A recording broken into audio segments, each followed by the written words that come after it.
All right, everybody, we're back, and almost forgot my lighting, and we're gonna do a reaction to the UFC fight night, Adesanya versus Imavov,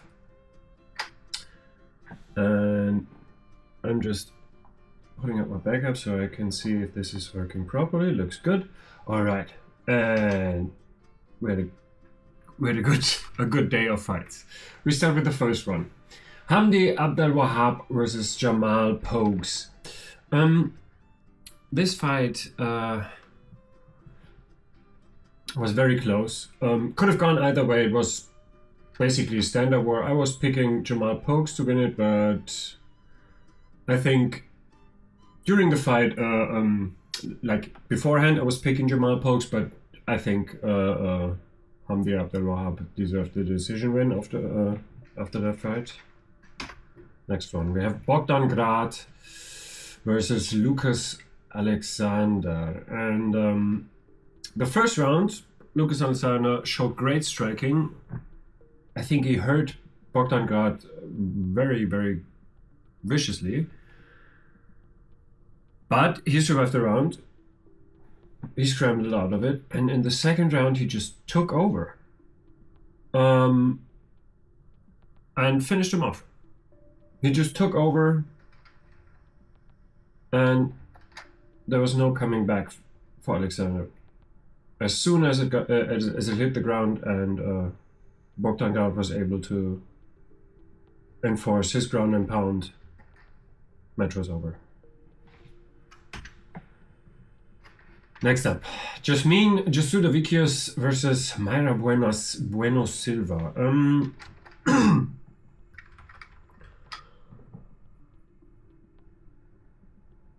A really, really dominant performance by Jasudavicius. In my mind, she won all rounds. And I felt like Mayra was ready to tap in round 3. When Jasmine Jasudavicius had her in the had an arm choke, she had her hand like this, ready, like 15 centimeters, 20 centimeters maybe, from the ribs of Jasmine, and she was ready to tap. If you've ever been in had an arm choke, you know where you're going with your hand when you're ready to tap, because that's exactly where you want to go. She was ready to go. Jasmine Jasudavicius looked dominant, and Mayra Bueno Silva never got going. She has good, really, really good jiu-jitsu, but she does not have the ability to get on top when she wants to. And she's not that dangerous from bottom when you know what you're doing on top, as Jasmine Jasudavicius demonstrated in that fight. Next up, Terence McKinney versus Damir Hadjovic. I was picking Terence McKinney, but I thought it would go longer than that. I underestimated the finishing abilities of T-Rex, and he showed me up. He got him to the ground and smashed him. There was no coming back from that. Terence McKinney, dominant. I said they were gonna give him someone he can finish, and he did. I didn't think he would finish him, but he did. Congrats, Terence McKinney. Shamil Gaziev versus Thomas Peterson.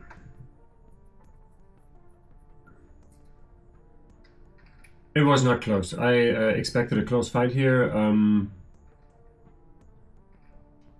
I expected Shamil to win, but I did not expect for him to beat him in that way. But he did, with a one-punch knockout. It was a really good performance for Shamil Gaziev. Showed he has power, which everybody knew before, and shows that with a full camp he is looking dangerous, but in the heavyweight division, I need to see him against someone who's a little bit quicker or has the physical abilities to dominate him physically. One or the other. That would be a good test for Shumikazev to see where he's at in the heavyweight division. But for now I have some doubts, but tonight was his night. Really great performance. Next up, we have Muhammad Naimov versus Khan Ofli. I expected this one to be a close fight. I expected Khan Ofli to take a round, but it turned out to be a close fight in a different way. Every single round was very close, but every single round it was also pretty clear that Naimov won the round, in my mind. So overall, it was a pretty close, but nonetheless, kind of dominant performance by Muhammad Naimov. I'd love to see him get tested by someone who's either really good in a stand-up fight or really good in taking it to the ground. Khan Ofli, it kind of seemed a little bit slow, not slow, I mean small against Muhammad Naimov. Maybe a weight down would be a better fit, I don't know. Or Muhammad Naimov is just that massive for the weight division. But Khan Ofli has showed good wrestling and good stand-up, but in both instances not enough to somewhat get close to winning a round. So Muhammad Naimov won that by decision. Close, but kind of dominant. Next up, we have Fares Ziam versus Mike Davis, and this was the first fight of the night that was super surprising to me. It was a really hard fight. I expected that. Davis showed great athleticism and great technique in BJJ. The way he got up from bottom position twice, I think. He just rolled up, and as soon as Fares shifted his weight, he just followed him and just stood up with him. I actually have never seen that before. It was really kind of cool. But I was expecting a completely different fight. I was expecting Davis to try to move forward, hit him with big shots, and maybe get a takedown and maybe dominate from there or finish the fight from there. But I was expecting a lot more stand-up from Davis, but he instead chose to pull guard a lot. And he did some control time. He got a really weird calf slicer looking submission in the second, I think, that looked really, really tight. But I don't know if Siam is just so flexible and didn't feel it, but he didn't show anything. Right after I was looking at his legs when they separated and he got up, I looked at his legs and he just immediately put weight on it and started moving fine. He didn't even once shook him out or anything. It looked fine. I don't know if he's so flexible or just that tough. Both possible. Yeah, but Davis showed some great athleticism and good techniques, but he couldn't dominate at any facet of the game, except for that one shot in the stand-up he landed, I think in the second, but he couldn't follow it up. And Ziam, wherever the fight landed, he did damage. Whether it was from his back or when he was on top or in the stand-up, he did damage. And that was the deciding factor in that fight. Fares did so much damage in that fight. All right, what we got next? Said Nurmagomedov versus Vinicius Oliveira. Holy shit. That was a fight that was really, really, really fun to watch. Said came in super hot. And I thought at first that he injured, with one of his body kicks, that he injured Oliveira, but he later said that he had a pre-existing injury, so that was not the case. But for just the visual was that he got Oliveira good in the instance. And it looked, the overall first round I gave to Said. He looked strong, he looked creative, he hit him with big shots like body kicks. And I thought it was pretty obvious where the problem for Oliveira was, like on his left side, the ribs. But somehow the corner of Said Nurmagomedov never picked up really on it. They felt like he had problems with body shots, but they never, at least what the translator said, they never pinpointed where to hit. But it was pretty obvious that he was hit exactly here. And maybe if he got cracked there another time, maybe he would have gotten down, but Oliveira is tough. And he took over in that fight. After the first round, even the first round you could have given to Oliveira, I think. But after the first, he just took over. He was so aggressive, so brutal and vicious in his attacks. It was kind of fun, but also kind of horrific to watch, the way they were crashing into each other. But he took over and he deserved that victory. All right, we move on. Sergey Pavlovich versus Jairzinho Rozenstruik. Not what I was expecting.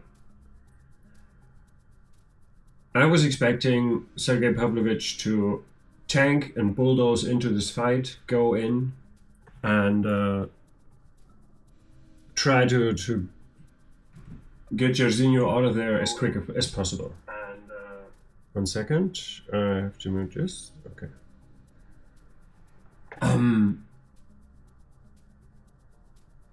But that's not how it played out. These guys trained together before, and that somehow resulted in a kind of slow-paced stand-up fight. Nobody wanted to really overcommit. Sometimes Sergey went in and Jairzinho tried to countershot him coming in, which was really, it was exciting.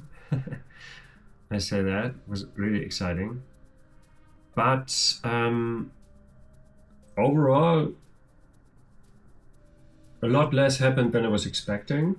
And I think you saw a great development for Sergey Pavlovich was that he showed that he is able to win a technical stand-up fight. He got some takedowns, and yes, and he dominated on the ground as well. But it was all technical, and he played it calm, didn't overextend, didn't give many openings that Jairzinho could somehow capitalize on. So overall, good performance by Sergey Pavlovich. Kinda not the highlight I was expecting, but a good performance overall. Jairzinho kind of looked a little bit, which I kind of was expecting before. He was kind of outsized a little bit. And since Sergey did not overextend, he did not have the possibility for his counterpunch, so yeah, kind of what I expected. Except for, I expected a first round knockout. Next up, Sharabutin Magomedov versus Michael Page. Vintage MVP. Great performance overall, and Sharabutin looked lost. The hype train around Sharabutin is absolutely derailed. He got a fight against a pure striker that comes a weight class up, and he looked underwater at times in the stand-up. He was just looking at MVP, looking what he was going to do, and sometimes twitching, and MVP went in whenever he wanted. And he hit him with big shots. So the good thing for Sharabutin for tonight, what he showed, is that he has a good chin. He can take it. But other than that, that hype train is derailed. I'm sorry. For MVP, great performance. Not the way I was expecting it. I was expecting it to that he needed somehow a knockout, but he didn't. He just dominated the fight from bell to bell. Yeah, great performance by MVP. Sharabutin, back to the drawing board. I don't know what happens with MVP. I still love to see him back at welterweight because I don't think it's possible for him to make a run at middleweight. As soon as there's a big wrestler that's able to get in on him, that's going to be tough. So I hope MVP goes back to welterweight because I can see him. I don't know if he still wants to go for a title run at his age, but if he wants to, I see much more of a chance at welterweight. But it's up to him, I guess. Well, we move on. The main event, the biggest surprise of the evening. Israel Adesanya looked great in round one.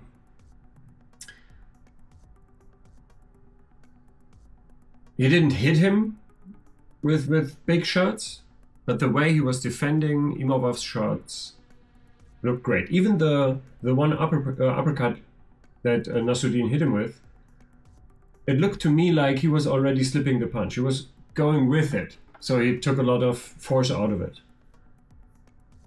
So he looked really good in round one.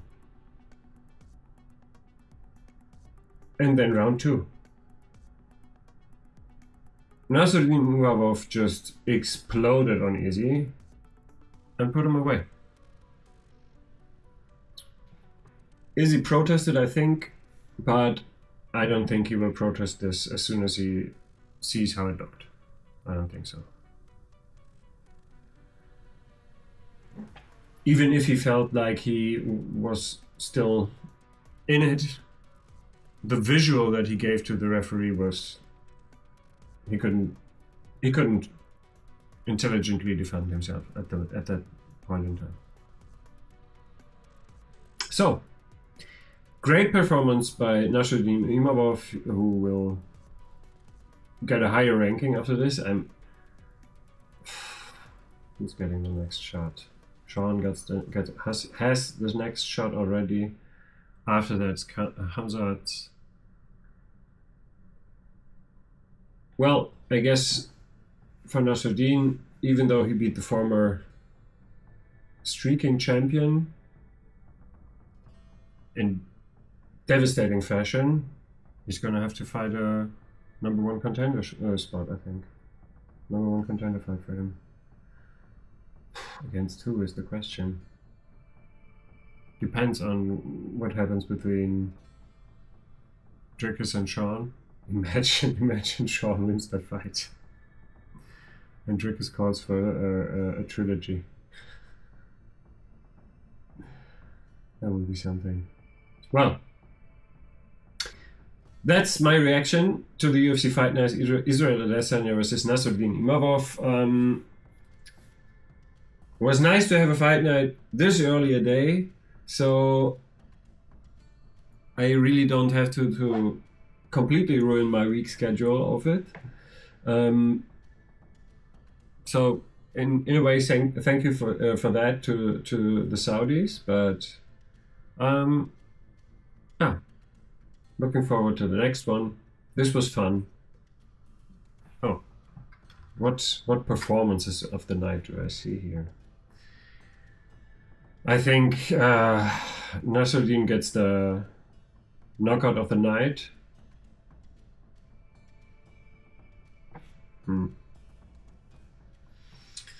Nurmagomedov, Oliveira, fight of the night.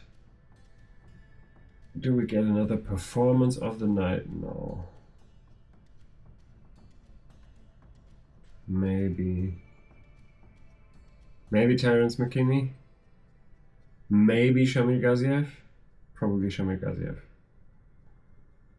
Imavov, Gaziev, performance of the night, fight of the night, Said Nurmagomedov, Vinicius Oliveira. That's it. Those are my picks.